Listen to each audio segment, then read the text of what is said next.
Hi, Todd. Hi, Barbara. How are you? Not too bad. How about yourself? I'm good. It's so Good. beautiful out today. What a beautiful fall day. My favorite time of the year. Oh, well, thank you for taking a little while to talk with me for this interview. Our audiences have really given us great feedback on the interviews we've been doing. So I'm very happy to have the chance to talk with you today about your work and our upcoming opening for Operation Immigration, which, as you know, is MJTC's very first ever filmed performance of a production of a performance. And so it's an exciting thing for us. I So was excited to be a part of it. It was a great opportunity. great. I'm glad. When I think about lighting design, I would have to say that it's not the first element that comes to my mind. And I'm thinking possibly many of our audiences mind when they think about a show. And um, I know that it is so integral to the work though, but maybe because it's not as transparent, it's not as prominent, it's a little bit more subtle in bringing the work to life. Maybe that's why, but why don't you just take a few minutes, tell us in your words what lighting design is? Well, and this will probably come up again, but it's the abstract of lighting that it just like that really drew me to it. It's not a tangible thing that people can touch, like costumes and scenery, and certainly even with sound, you can hear that, much more. But in some ways, sound can also be abstract when you're talking about like background music or etc. Lighting is almost like that all the time. I mean, certainly we can think of like the Joseph and the Amazing Technicolor Dreamcoat, where it's just like we have flashing lights, but that's kind of the unusual, that we have lighting that's so prominent in a show.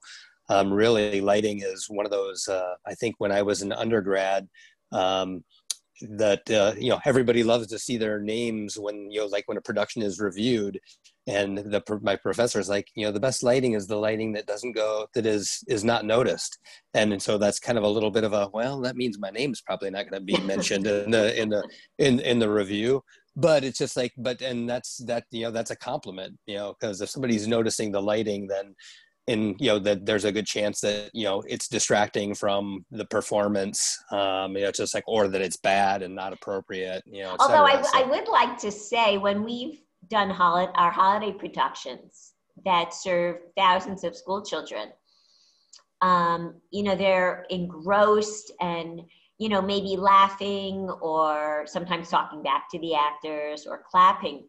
But often when there's a real change in lighting where it's, say, nighttime and stars start popping out, or the sun comes out, something that's very specific and tangible, there's so many oohs and ahs and look at that. And so that's really fun. it is true. I mean, it's one of those where certainly we do have the opportunity as lighting designers to recreate something in a space where obviously that's not the reality. We're not seeing night. We're not seeing sunrise or a sunset. We're not. It's not an actual candle. We're giving the impression of candlelight, etc. So there are times where that, particularly in a scene change, that we go from one thing to another that can catch the audience's eye. But again, it's one of those where hopefully we're serving the script, and we're just like really creating the moment that's appropriate for the text, for the actors, etc. Right. You spoke very, very briefly about when you were in college. So I know you went to school, University of Wisconsin, Eau Claire, I think it Yep. was. Yep. And then you were a theater major, and then you made the decision to focus on lighting, and you went to grad school at University of Illinois. That's correct. When did you know that you were interested in even pursuing theater arts? Not until my second year of college, towards the end. Oh, I actually, I did theater in high school, but mostly on the performance side of things. Did a little bit of work calls, but it is very interesting because I know other lighting designers that knew from very early on that they wanted to be lighting designers. Oh, really? I started out as a music major for music education. I was going to be a choir director. And I think it was at a point during my second year of college that I realized that I just wasn't sure that I was cut out to be a teacher and what I really wanted to do, and wasn't sure what my alternatives were.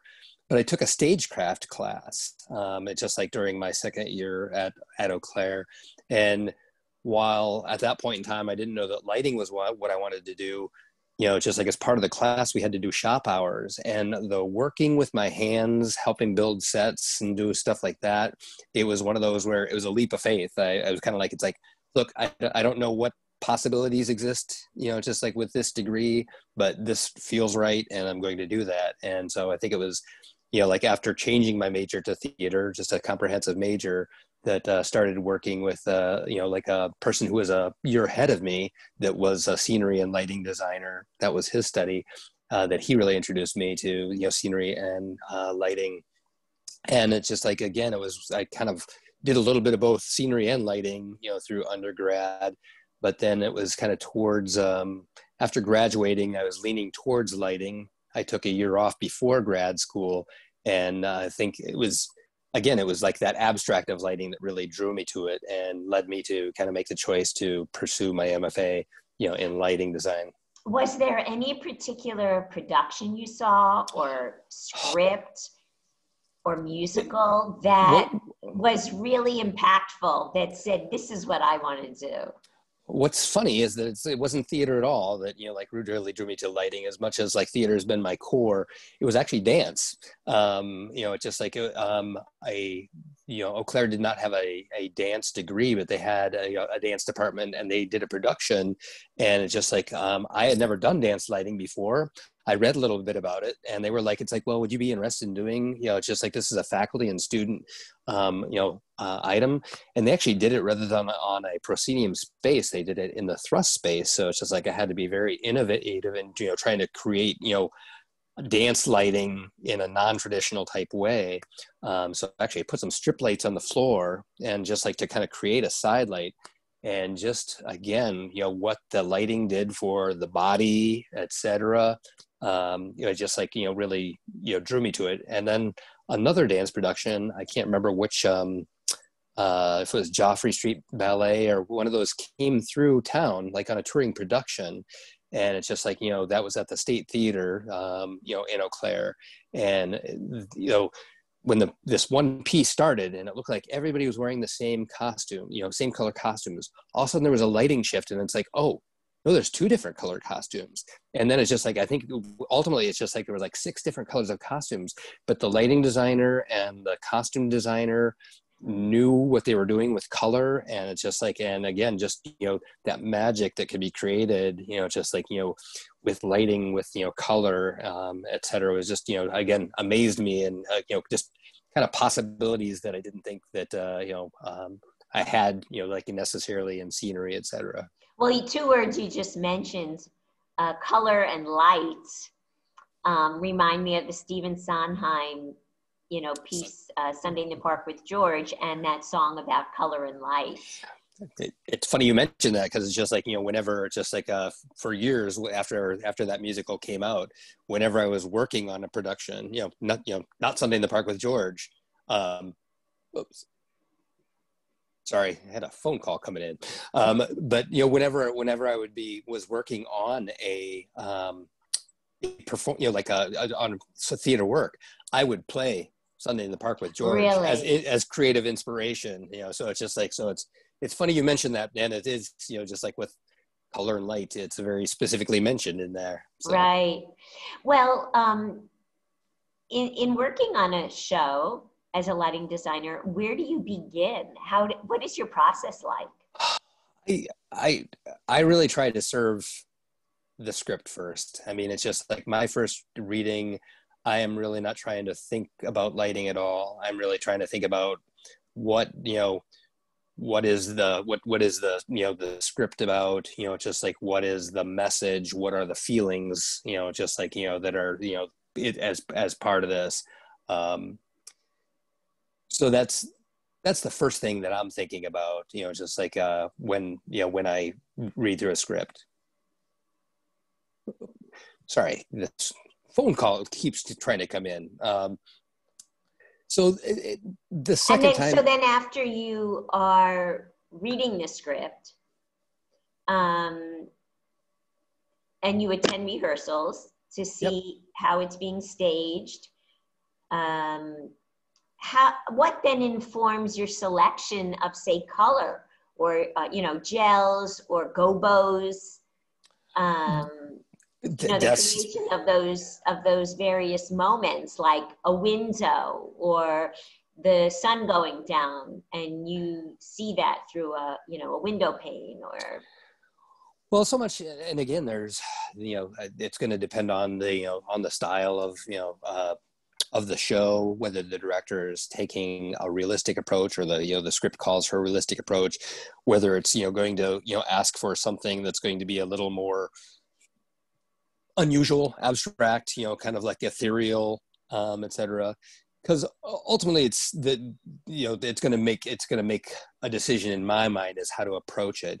Do I need to try to create a realistic daytime? Do I need to create a realistic nighttime, or just like are we trying to do more of an impressionistic painting that it's just like we are trying to like give the feeling of nighttime but not an exact reality, just like of that type of moment. Obviously it's just like for lighting designers, it's just like as far as like the color selection, it's going to be very much driven by actor skin tones probably first and foremost, but then the costume selection, the scenery, colors. So again, hopefully everybody's working in collaboration with each other, that it's just like that we're all going to make each other's work look good, that nothing's going to be fighting with the other. As far as like doing gobos patterns, so much of that's going to be dependent upon moments, that just like obviously texture is always interesting. So in that fourth wall, is there a window in the fourth wall, and is there light coming through that window?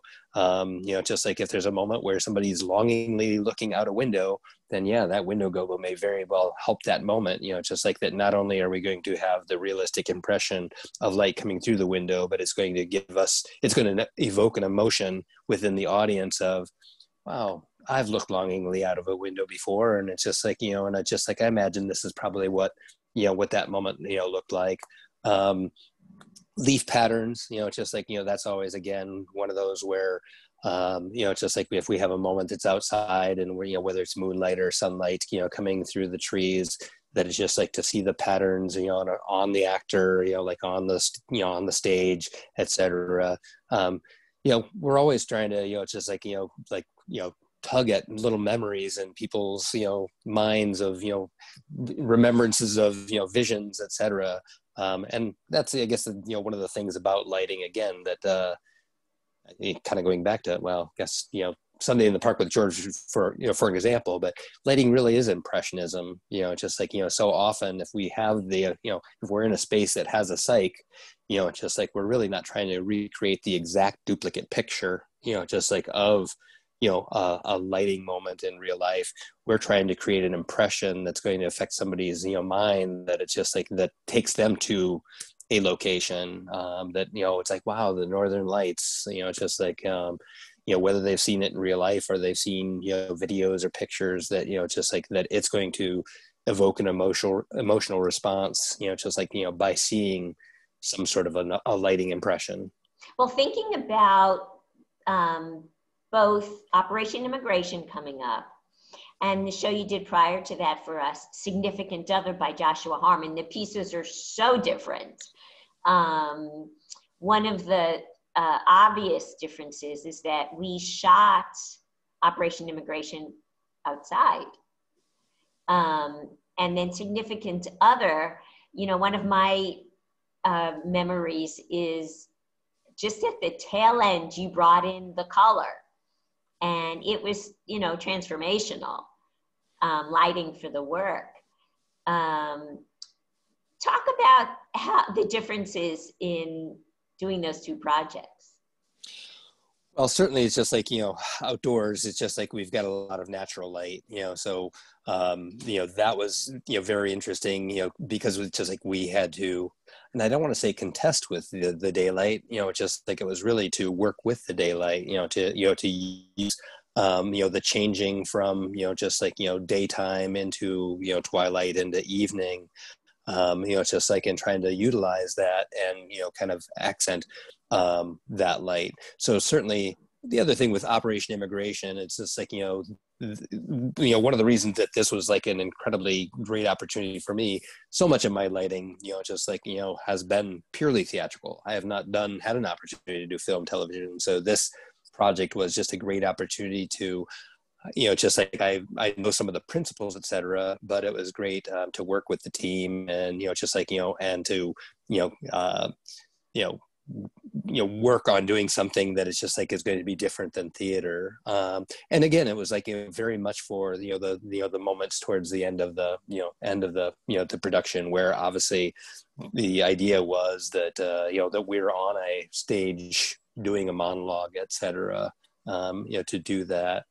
So again, it's just like definitely we weren't really on a stage. So obviously the goal of the lighting was to create that impression, of being on a stage. So it's just like still doing the same kind of design principles that I would do for anything else.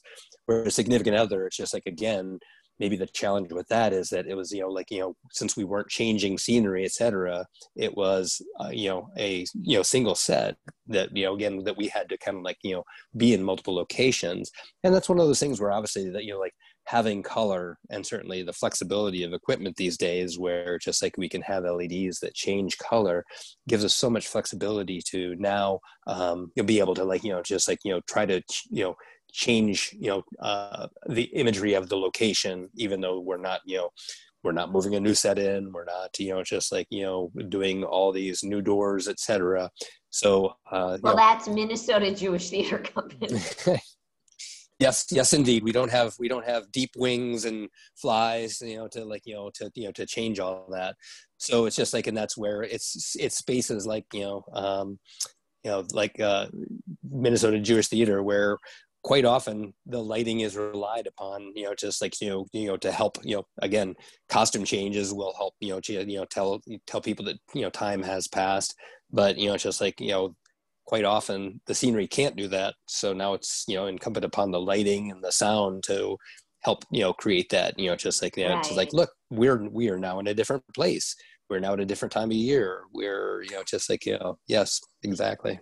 Well, because of scheduling issues and timing, you were amazing. You came in for Operation Immigration, had seen no rehearsal of it, and brought in the lighting equipment so that we could do utilize the change in actual lighting, but taking us into darkness and lighting the final few minutes of the show. It was really great. Is there anything else you want to say about Operation Immigration? We've got our first performance being shown in a week, so. I had a great time. It was like I said, it was, yes, it was a, short turnaround of, like adding the lighting element into the show, but, it was fun. It was a great team to work with. I mean, it's just like everybody was, again, for limited time to be able to come in. And obviously we were very fortunate with the weather to, to cooperate, with us the way it did. And what a great script, just like, I mean, I'm glad to, have been a part of it. And just like, really, certainly I've, told several friends, family members that they should be, getting their tickets, to watch it. And I'm excited, obviously it's just like I was there, but I haven't seen, the end result on film yet. So it's just like, so I may be looking forward to it as much as any of the, the audience members to, kind of seeing how the end result, turned out. Both of us. Yes. I'm looking forward to that as well. Yep. Well, thank you so much. It's great to see you, Todd. Absolutely. And, hopefully it's just like sometime soon we'll be back in the theater and doing some stuff back on the stage. Yes, yes, that'll be great. Take care. Yeah. Thanks, Barbara. Thank you. Bye-bye. All right. Bye.